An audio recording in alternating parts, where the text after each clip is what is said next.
Thank you for attending our Top 10 Symposium this October 11th. We'd like to welcome Dr. Sharma.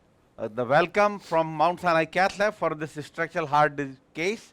And we can start with my team here. Everybody can see myself, Dr. Keeney on my left side, Dr. Dangas, then Dr. Kovacic, and from the surgeons, which is always involved in the case, Dr. Anwani.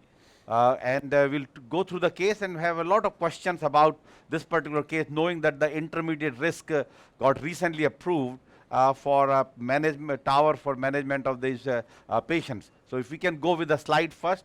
So this event is supported by Edward Life Sciences majority and others. Next. These are our disclosures. Next. So basically this is our structural heart live case, knowing that we do every other month for last 3 years and so. It's 81-year-old. Patient has worsening dyspnea, class 3 symptoms, has severe AS, and multiple prior PCIs, which on the recent cath have been fine, and also has some cognitive impairment because of childhood meningitis, and that really puts this patient into that intermediate to high risk group. Aortic, we'll talk about in terms of the gradient, and Partho is on the echo. Maybe we can show the live echo and tell us how bad is the valve, Partho. Dr. Sharma. So back here we have the anesthesia team with Marty Shen. We closely collaborate, and this patient is getting a conscious sedation transesophageal echocardiogram. And you can see this valve has severe aortic stenosis with mild aortic regurgitation. And then also you can see the anatomy in the next view. So this is the short axis view.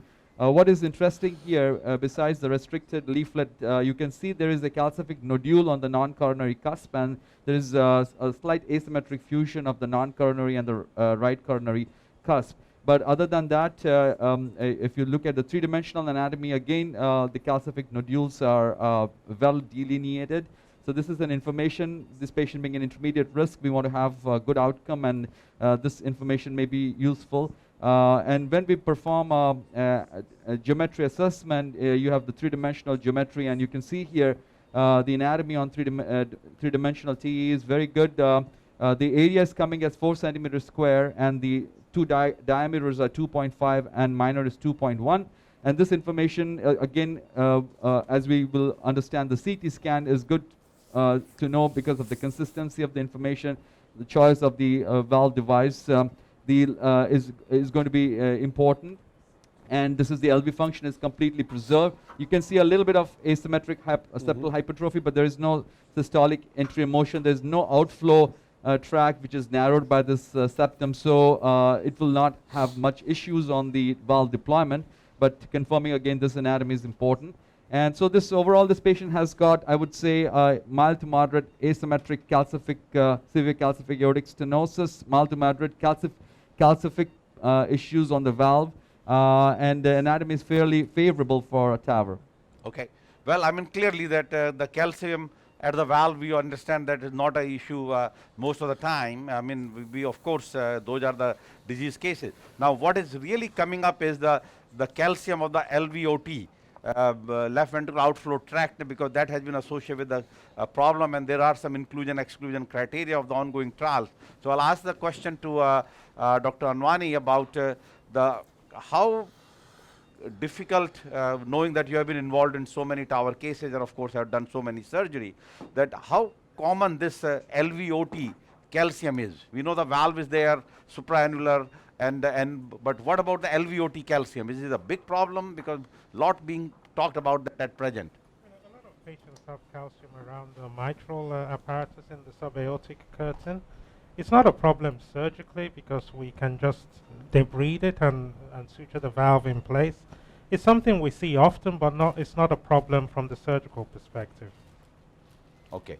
So clearly that in the newer studies they have excluded the patients with the severe LVOT calcium, knowing that those are the patients could have more annular rupture on the tower, and the valve, of course, there's some continues to regurgitation. So with that note, let's continue our slide presentation, please.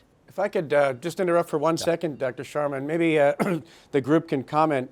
When you're presenting the history of this case, it's amazing to see the difference between the STS score, the Euro score, and the assessment of risk. And while we use numbers to guide us, perhaps the team, because this case illustrates one of those situations by actually seeing the patient and seeing the neurologic limitations of this patient, pushing him towards intermediate risk. But you have an STS score of 1.5 and a Euro score of 11.3, and how the decisions are made to stratify this patient between low risk, intermediate risk, or high risk. I think that's a great point. The few studies still in the Europe use the Euro score, but knowing in the United States and most of the trials now have made the STS the gold standard, so that is where the risk assessment, and the newer trials which I'll ongoing low risk trial have made that number to 3, not even 4. And we also know that STS score is evolving, so it is based on the overall national database. So STS score of, let's say, AS mortality of was 3 or 4 in that group was higher a few years ago, now even has decreased, right? Ani, what? There are risk factors that are not included in these scores that we all know make a difference. Although this patient is in his 80s, we know that he has a slight amount of dementia following meningitis he had in childhood, so neurologically he's not normal. And we know that his risk would not be the same as another 80-year-old with no neurological issues. But there's no risk stratification model that will account for that. So we know he's not high risk. We know he's probably not low risk. So he's somewhere in between. Where he is there's no way we can predict that for sure, but it's the difficulty that we're facing, you know, increasingly, because there are very few 80-year-olds that do not have additional medical history.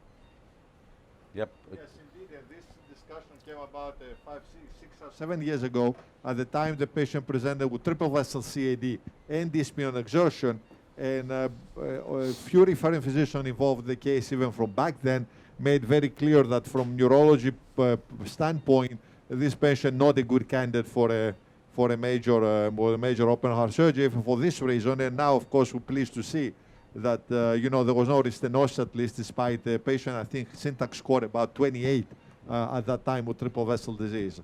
And first generation DS, good results. But that is the very important point that what Dr. Stewart pointed out. The STS is not the hard and fast on the cutoff, but there is a adjusted STS based on the patient's condition, where STS alone is not the decision making, it's the rest of the issue, like in this particular case. Okay, we continue. Keep going. Next. So basically, we'll talk about the CT angio, and we have already spoken what we are planning to do today for the intermediate risk with the Edward Sapien 3 valve with a 23 millimeter percutaneous femoral access and conscious sedation.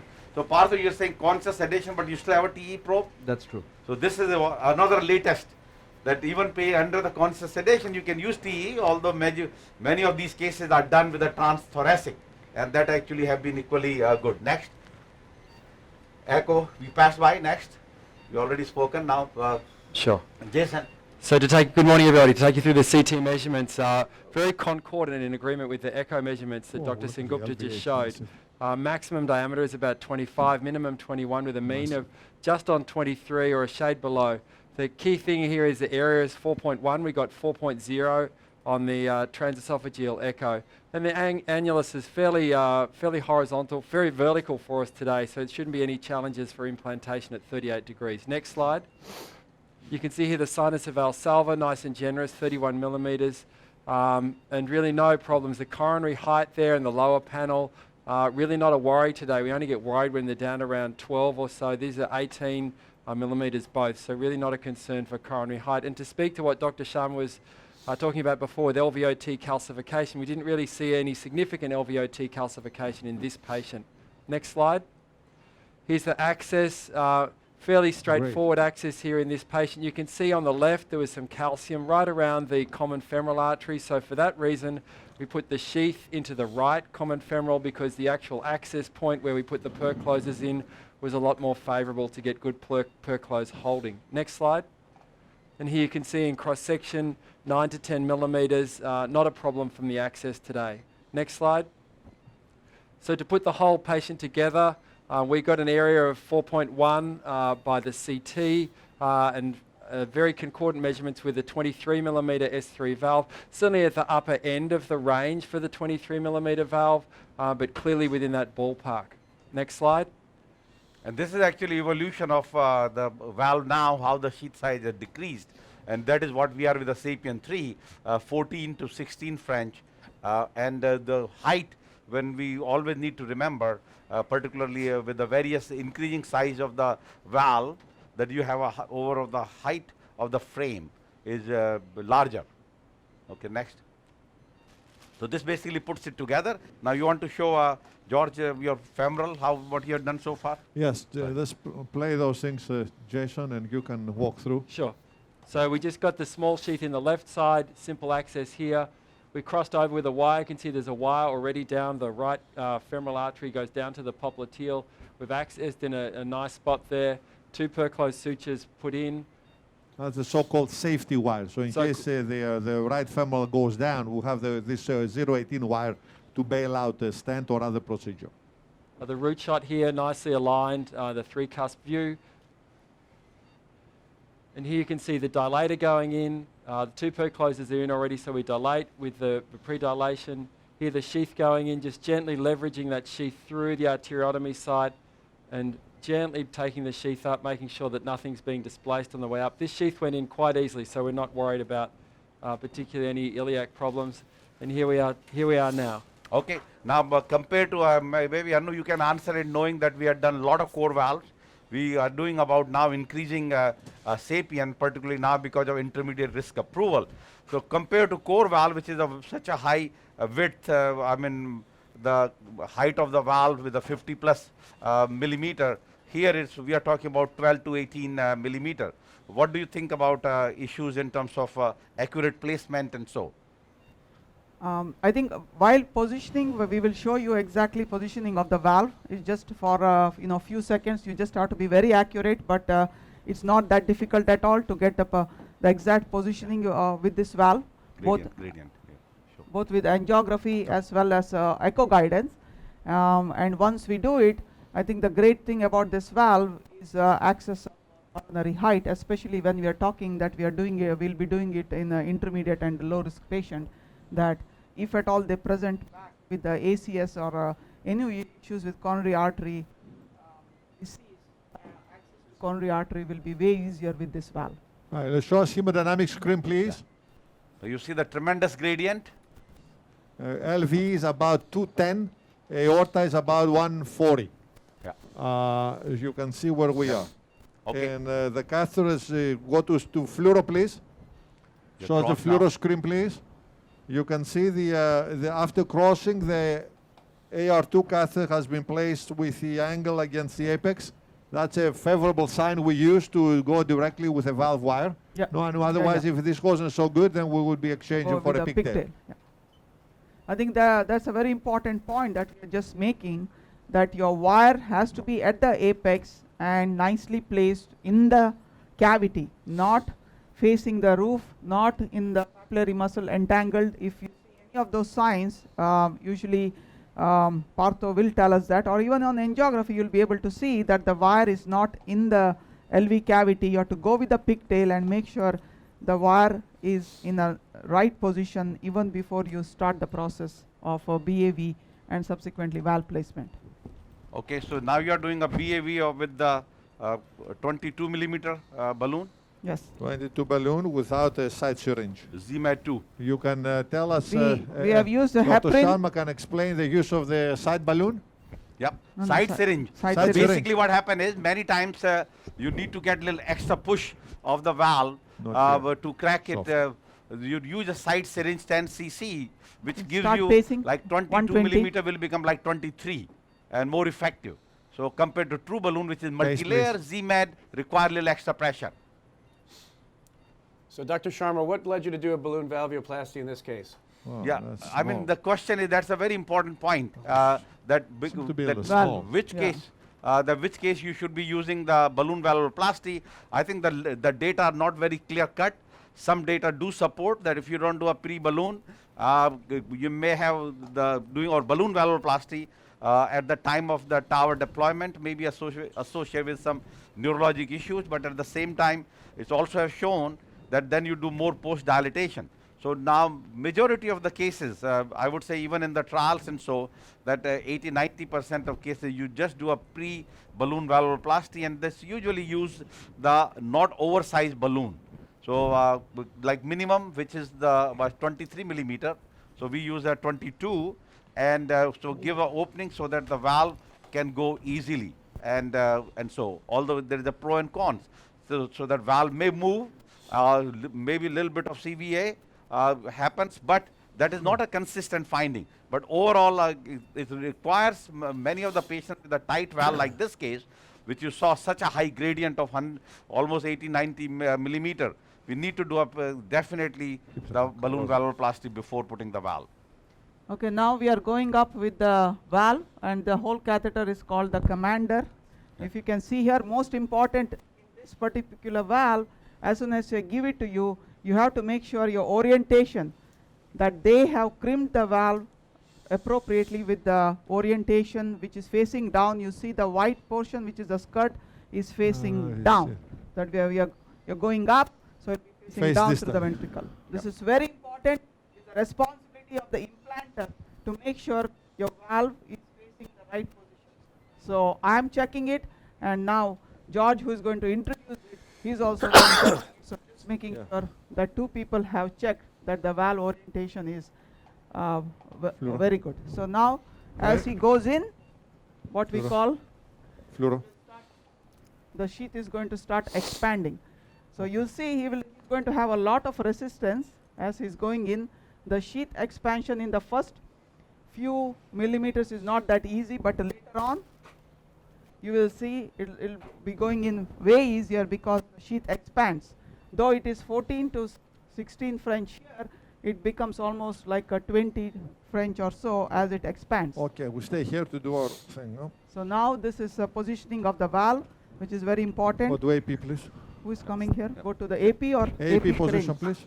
They usually say use it AP or AP cranial a As little long as bit. we're less straight, I think we're good. You have to advance the wire, important. As you're advancing the wire, I'm going to pull the unlock here. I'm going to Okay. start pulling the balloon. This is aligning the balloon within the valve. So you see Very the good. white. Once you see the white, you lock it again. Now I'm going to do the fine adjustment, bringing the balloon inside the valve. By a counterclockwise turn. So you of see the this dot. knob. The distal dot is Think we're kind inside of the okay. valve, right. Lock, unlock, so any kind of tension is removed. Now I'm going to start flexing the catheter, rotating the wheel. And we're advancing, and And you can see the valve, how centered it is. George is Now, going if to you can show advance. actually a You little see bit the better here. flexion. Yeah, let's get one more low mag, yeah. And actually this is the advantage of this flex device, that you go through the greater curvature without That is very easy. scraping. I mean, that may be transmitting with the overall went in. results Go, wider, of the Sapien. bigger mag. Even bigger than that? Yeah. Yeah, let's go to implantation Okay, view, that's good. please, Yeah. which is LAO9, caudal 6. So now the valve is in position. The One second. so-called flex catheter has to come back, so the balloon will be exposed again. Same thing, second. you advance the wire, LAO9, caudal 6, please. and I'm going to pull the flex catheter back. Advance.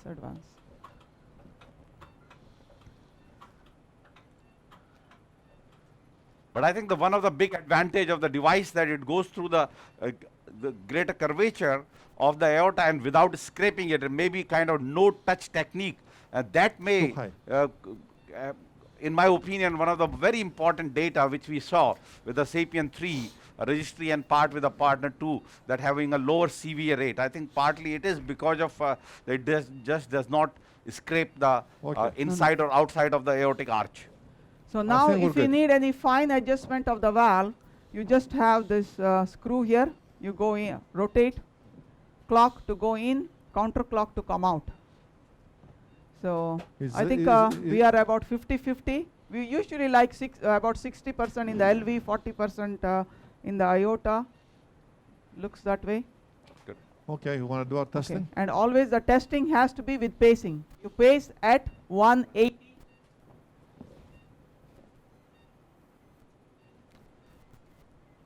Inject. Okay, stop pacing. I think the position is good. Partha, you agree? Agree. So key is that this is a very important step. You know, many people will do an injection while they are pacing and then inflating. We will do test because if the any tension in the system We're going will, up now. One yeah, second. will be taken care by this 180. I think I Pacing. went a little bit down. so that now you are ready. Okay, going up. Nice and slow inflation. Okay, now you go full inflation. Now you start counting 1,000, 2,000, 1,000, 3,000, 400, 500. Inflation. Go, go, go, yeah. Don't do anything wait yet. all the Okay, way stop down. pacing. As soon as you deflate, you stop pacing. Come out. Okay, good. Okay. Now what you can do, the Okay. flex curve, you can You can undo see it before you start coming out, but just stay here if you need to post dilate Go a little again. below. Partho, how are we looking? So there is, I'm going to show it in a short axis view. There is a paravalvular leakage that we are identifying at 12 o'clock position. Are So you I would- sure para or Yes. central? No, there is a central, but there is also a paravalvular. If you see here, there's on the top at 1 o'clock position. Should we go back with 1 cc? Okay. So key is that now you can increase it. This is now 23. So now it has become what, 23 and a half or 4 Fine. by giving one. A little more, yeah. That's 24. That's good. That's it? That's More? fine. No, that's good. Well, We bit give more. 1.5. So Don't now do the whole question is, do you want to do aortogram or we are No, okay no, with the we, echo we and just go? go with the echo. All right. Okay, hold the again. Yep. So I'm going to flex, go in. So this will convince you, Dr. Kenny, see that? Yes, yes. No, I saw it. Yeah, no, Yeah. we see that's Yeah, yeah. exactly Yeah. 1 o'clock. Mild, And but this is also a good way to avoid dye. Just go with the echo guidance. okay, let's go to fluoro. I'm on the floor. Why it's not moving? Okay. Can you go higher, Mag? Good. Okay. Okay, pull wire a little bit. Mhm. And Okay. the Okay, now pigtail this is very important where your dot has to be, I think you have to go further in. Dot has to be just at the upper level of the Yep. stent. Good. A little bit here. Yeah. If the pull back, the pigtail is wrapped around the No, flex no, sheath. it's good. Good. That's fine. Okay. Go in a little bit, okay? Yeah. Now that's good. Whoa. Okay, Yeah. so hold there, okay? Good. Right there is good, I think. Okay. 180 again, pacing. Going up.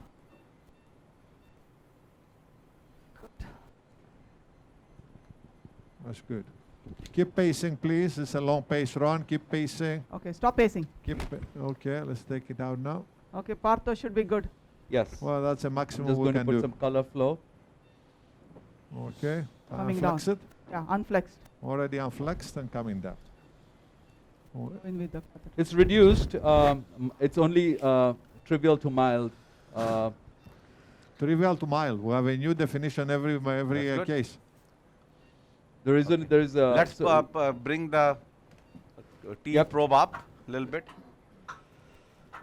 Yeah, let's just take one picture. Ready? Yeah. Okay, inject. It's trivial That's to a- mild. yeah. There's a lot of some central. I We're think going a to lot of it is central. Yep. Yeah. Okay, let's take Okay, we this out. coming out.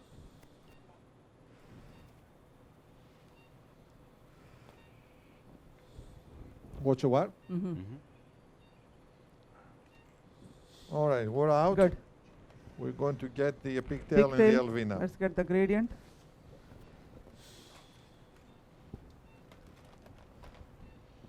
And as you saw that in the compared to earlier studies where in the Edward Sapien original trial in the partner that even a mild, moderate regurgitation, paravalvular regurgitation associated with or correlated with the late mortality. Now it seems to be that only is the severe. So only 1 plus, half plus, 2 plus probably doesn't matter. But if you have 3 plus means you didn't do a good valve deployment anyway. So that's a totally different story. But otherwise, just a little bit of mild paravalvular regurgitation or so is not, the total consensus is that not associated with bad late-term outcome. And that actually has been consistent part of all the studies now, in the newer ones, including both the core valve as well no as for the, gradient. Can you show the hemodynamics? Why? Pressures, all the pressures are between 190 and 200. The diastolic pressure is 60, and the LVDP is about 18. and show the echo performance of the valve. 3D, all the good hemodynamics done. Let's show the echo. Yes, so you can just see a mild paravalvular leak at 12 o'clock position. The leaflets are closing well, and I think this is a good, excellent see that result. other pigtail went in. No. Yeah, the other pigtail went in. Nice. also. So let's put the, Copy that. do the good aortogram now. Yes. Okay, Partho, you're Let's see where we picking are. up a little bit. Okay, ready? Yep. Who has it? Yeah.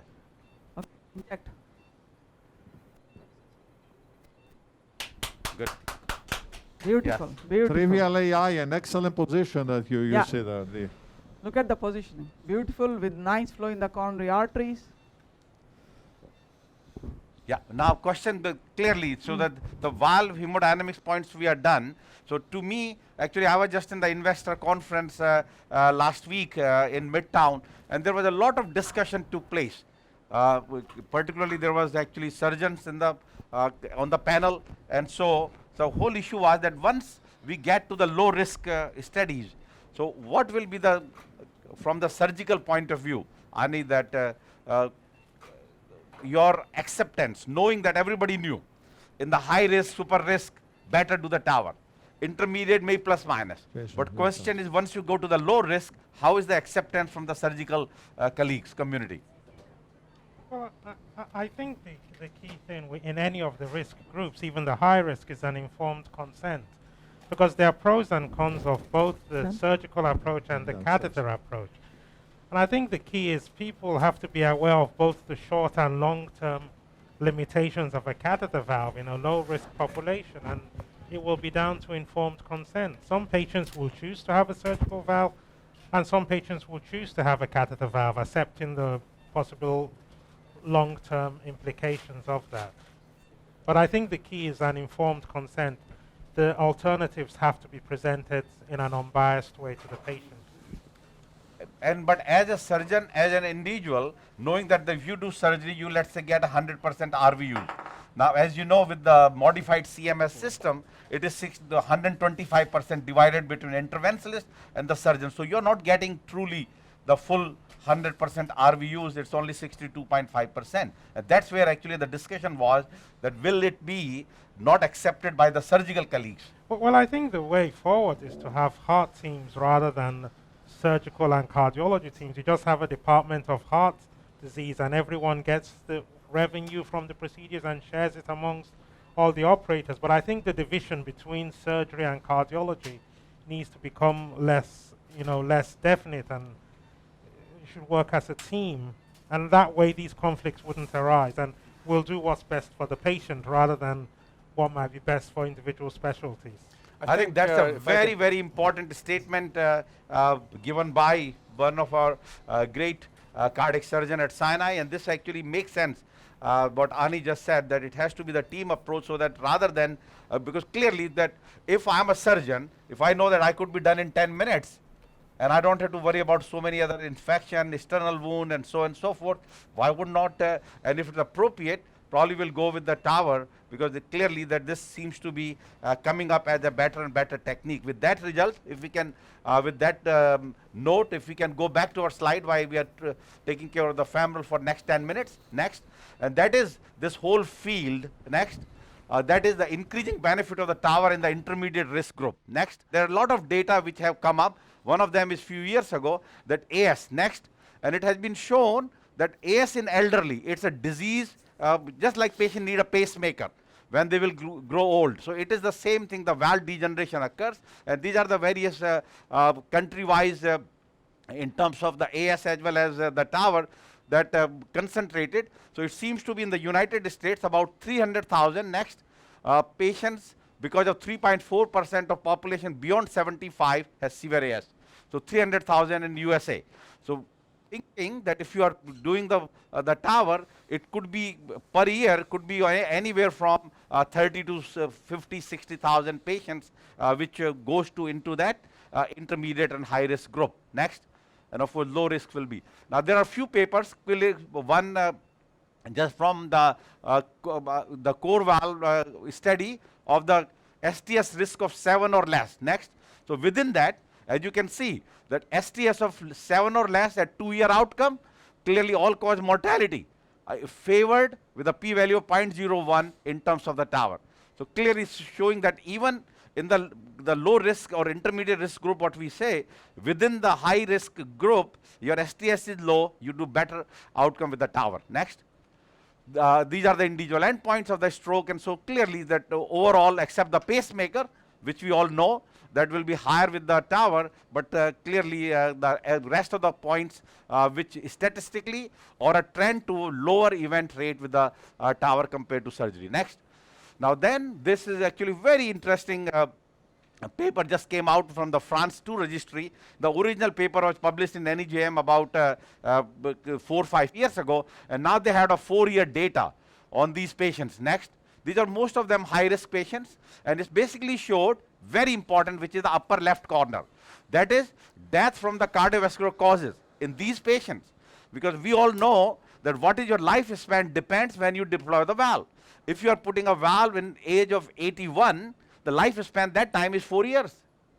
So therefore, your AS or no AS, you're not going to make a difference. So we have to always remember that point. So key is that once you go away from your first year, your death occurs majority from the non-cardiac cause than the cardiac cause. Ani, you are surprised with this, or you think it's consistent with? No, it's consistent with also the surgical valve literature that, you know, most valve-related deaths occur in the first year. Then after that, there's a small linear rate, Yep. maybe about 2% per year. But most of the deaths will be non-cardiac for octogenarians. So And this is exactly this is shown. Now, Anu, it's also shown that transfemoral consistently all the studies have shown better than transaortic, subclavian, or direct or transapical, and so again, how does it imply in the future when we are going to the low risk studies, Anu? I mean, having seen how the tower has evolved from transapical to non-femoral routes, I think if we are making as a treatment and selecting patients with low risk, when we are presenting it to the patient, it has to be that if you are telling the patient that you are going to get a percutaneous valve, it has to be that it is a femoral route. That in non-femoral route will always be higher risk, both procedural as well as I think the subsequent outcome, which is a 30-day or a 1 year. Knowing that subgroup is a higher risk patient. Yeah, and actually that's a very important point, and that is what we learned, and I'll bring back to that point a little later. Next. And these are the various multivariate predictors, and of course one of them is the high logistic Euro score associated with higher mortality, as well as same patients on a dialysis and the transapical approach, and so next. And these are the basically clustering of the event. We all know the height of the blue bar, which is 0 to 1 month. As you can see, majority of the problem occurs in the first month, and after that it seems to level off. Next. So now this is also very methodical, every yearly echocardiographic demonstration, and you can see that after the 1 year, and so there is no deterioration of the valve in this 3 to 4 year follow-up. Now, as you saw, this valve hemodynamic deterioration, or we call VHD, is coming up to the center stage. We presented one of the paper published in JACC a few years ago, and they define that more than 10 millimeter gradient from the previous. So valve degeneration by definition is defined as 10 millimeter gradient. By CT, 4D CT, defined as an incomplete opening of the valve, and usually because of the thrombus, that has been the whole idea of when we started the leaflet thrombosis. But key is that this seems to be that the tower valve is at present for 3 to 4 years of time period with a methodical echocardiographic gradient has been quite consistent and remains durable. Next. Now, therefore, clearly they said the France 2 registry represents the largest database available on late results of TAVR. Late mortality is largely related to non-cardiac cause. Incidence rate of severe events are low after the first month. So, valve performance remains stable over time of the 4 years. Next. So, this actually led to, which we knew, partner 2A, which was presented earlier in ACC, which has both transfemoral group and transapical group. And transapical and aortic, there were few were done as the apical, but more transaortic group, and they were randomized. As you can see, of the 2,000 patients, majority of them, 1,500, the 3/4 of them were done by the transfemoral, and about 1/3 were done in the non-transfemoral route. Next. And what did they find? Next. Clearly the comparing the TAVR versus surgery. Next, that each endpoint in the entire spectrum, the TAVR had a lower event rate of death and MI, the death and stroke at 2 years compared to surgery, but did not make a statistical significance. Next. Now you go to those 1,500 patients where the transfemoral was done. As you can see, there is a statistically lower mortality. So clearly what we learned, that really if you need to make a difference in terms of mortality, you go with the transfemoral route compared to, and this is actually has a very important bearing subsequently in the randomized trial. Next. And these are the individual endpoints. Next. All favoring except the pacemaker. And as I said, that clearly the non-mild, usually we should not be wasting time. If you have a moderate or so, you should try to reduce it. Otherwise, that basically, in my opinion, is the valve dysfunction at the time. Next. Now, also they did, and particularly as you know, in the partner 2A trial, half were SAPIEN XT and other were SAPIEN 3. Next. So therefore, they published the data of the SAPIEN 3 trial. Next. Which combine, next, which is from the partner 2, and they took the intermediate risk group of the SAPIEN 3 intermediate on the left and partner 2, and they combined those data of the SAPIEN 3 are compared against the surgical data of the partner 2A. Next. And actually here, at 1 year, see next, it's very dramatic that all-cause mortality as well as the stroke was significantly lower with the SAPIEN 3, which was part of the partner 2A as well as registry compared to the surgery of the partner 2. So seems to be that intermediate risk group, the SAPIEN 3 was to really outperform the surgery. Next. And these are the individual endpoints. Again, the stroke rate also almost half. The SAPIEN, this is consistent. They actually had a 1% CV rate at 30 days and a 4% at 1 year, which is significantly again lower than surgery, just half. Next.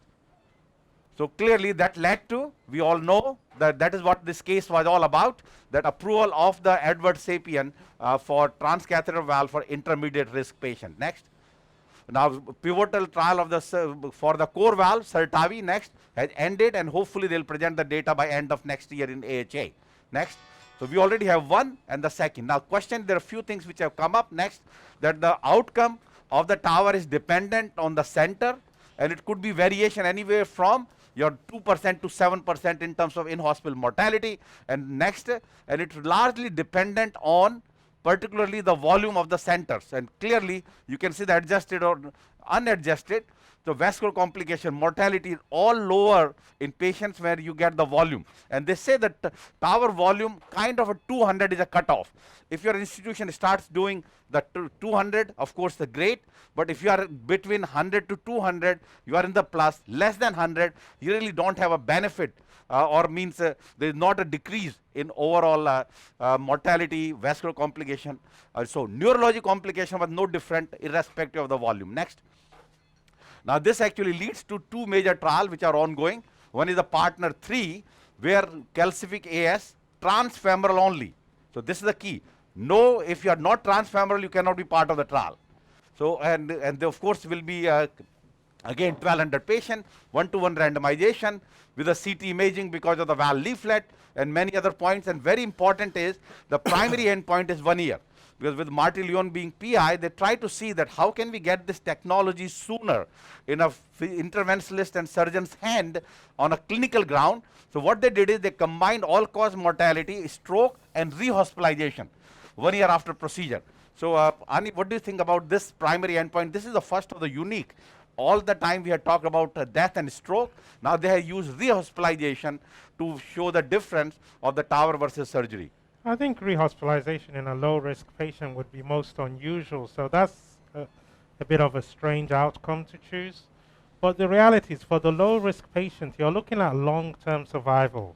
You're looking at 5, 10, 15 years from now, so any one-year endpoint will not tell the whole story. So what's more crucial for this study will be the 5-year data and subsequent to see how the valves are performing in a low-risk patient, because in terms of the mortality and morbidity, it will be low in each arm at 1 year.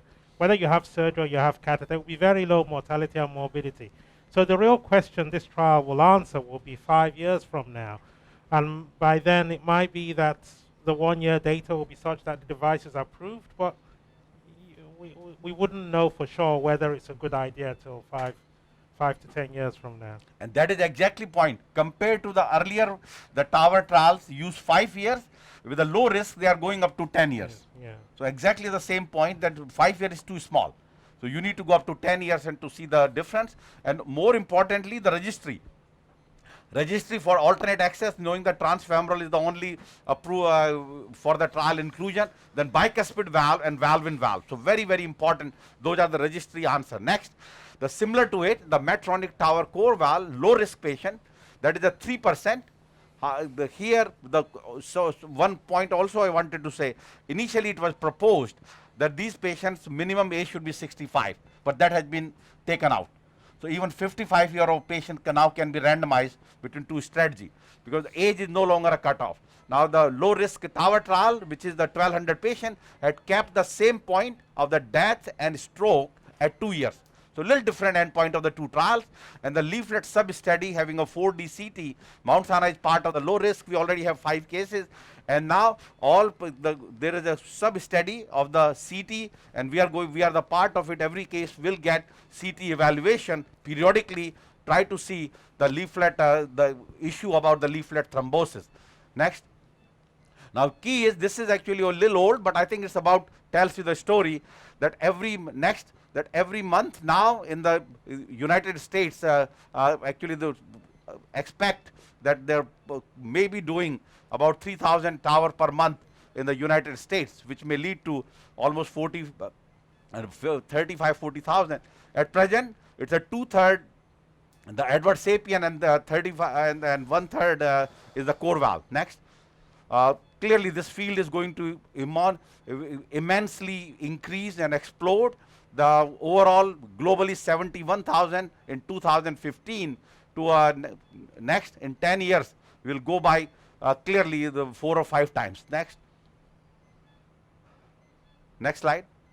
So therefore, just to sum up now, the randomized clinical trial and carefully planned registries involving severe AS patients have shown the superiority of the tower over SAVR, including numerically lower neurologic events. These observations have resulted in approval of Sapien tower in intermediate risk AS patient. For the core valve, which we are part of it also with the CERT-IV, now we are starting the continuous access, which we did for in the past, but they still have to be part of the trial, not the clinical. Next. Then the long-term data of the tower valve durability will be studied and essential in the low-risk AS trials. Overall tower valve hemodynamics studies have shown valve gradient to be stable for 4 or 5 years of careful follow-up. And of course, the ongoing studies utilizing 4D CTA will prospectively answer the question of tower versus SAVR valve durability. Because remember, the degeneration also happened with the surgical valve. So it's not that it does not happen. The only question is, we are doing so much analysis of the tower valve, so whether it is better or worse than surgery, we really do not have that answer at this time. Next, knowing that this is a CME event, this is the first time we do a CCC live for last 7+ years, and a structural heart now just about for close to 3 years. So this is the first CME credit for 1 hour. So that those who are going to attend and answer these 3 questions, so I cannot give the answer to the questions, so it has to be that people have to log in and get the CME 1 hour CME credit. So following is the true statement about benefit of tower versus SAVR in the partner 2A trial. Tower had significantly lower mortality than surgery. Tower had lower CVA rates than surgery. transfemoral tower had significantly lower mortality than surgical valve, and the tower had similar pacemaker rates than surgery. Next. The France 2 long-term follow-up study has shown the following, except majority of neurologic events occurs early, majority of the death on long-term occurs from non-cardiac cause, there is a gradual deterioration of the tower valve on echo after 1 year, and majority of permanent pacemaker are implanted in first 30 days. So, which is the wrong answer, you need to check. Third, next, which is the following, of the following is the exclusion for the ongoing low-risk trial of tower versus hour. Bicuspid aortic valve, STS of less than 3, femoral arteries of more than 6, and age less than 65 years. So please log in and of course give us our comments, your comments, and of course how we do better for our subsequent cases, and get this 1 hour CME credit. And now JK is ready just to show about the vessel. Show the fluoro pictures, please. Show the angiogram. So we're just getting the sheath out here, and just to show you the steps, what we've done on the small sheath side, on the left side, we've taken a long 6 French sheath and railed that up to the aortoiliac bifurcation. Then the large sheath that was in the right side, we've now retracted that down to the external iliac, or the bifurcation of the internal external iliac. In the first DSA shot, just to see there's no trouble, no trauma perforation at the aortoiliac bifurcation. You can see here no trouble whatsoever. A little bowel gas shadowing, but no vascular problems. We've now railed that sheath from the left side up and over the aortoiliac bifurcation. So our sheath from the left is sitting at about the distal common common iliac. We've brought the sheath back, the large sheath back to the distal external iliac. You can see there's some wire bias there in the external iliac, but no trauma, dissection, or perforation. We've now pulled the sheath out, deployed the 2 pre-closed sutures, and you can see here we've already got good hemostasis, no problems. Couple of final shots, remove the wire, and you can see we've got great closure, no stenosis, no problems, no leakage. So a good case, good closure. Now this case particularly being the intermediate, knowing that the need for permanent pacemaker with the SAPIEN 3, although a little more than SAPIEN XTs and so, but still lower than core valve, we are not leaving the pacemaker routinely. So we use from the femoral. This patient had no neckline, had the femoral vein connected and given to our anesthetist colleagues, and had an A line. So now this patient and Dr. Keeney has developed the system to manage these patients more effectively and efficiently, and more, in my opinion, economically. So what are you going to do? Where this patient is going to go now? Yeah, you showed the slides of one. I think the tower volume is going to go up, and also that hospitals who are doing certain number which you put as 200 will do better. I think we just discussed by Ani and all of us, that this is a team approach. You see the patient as a team before, a team approach during the procedure, and a team approach after the procedure. Usually these patients, intermediate high-risk patient, used to go to CCU, so this is the kind where I think to bring, how can we do this procedure safely, effectively, and discharge patient on time to get the patient out. Say this patient will be going to telemetry unit from the cath lab. Since there's no need for pacemaker and ambulation will be faster, we are hoping less than 12 hours patient should be out in bed, and if everything fine, will be discharged for tomorrow. And that is true. So I know there are a lot of some reports in the literature that people have did the same day tower, but to me I think it's a little crazy. So I think keep it 1 day and everything goes well, the patient goes home next day, I think will be still a win. Alan? This is a great case with a great outcome. I think that it illustrates the evolution of our field. I think that we're moving towards a TAVR first mentality for all risk patients.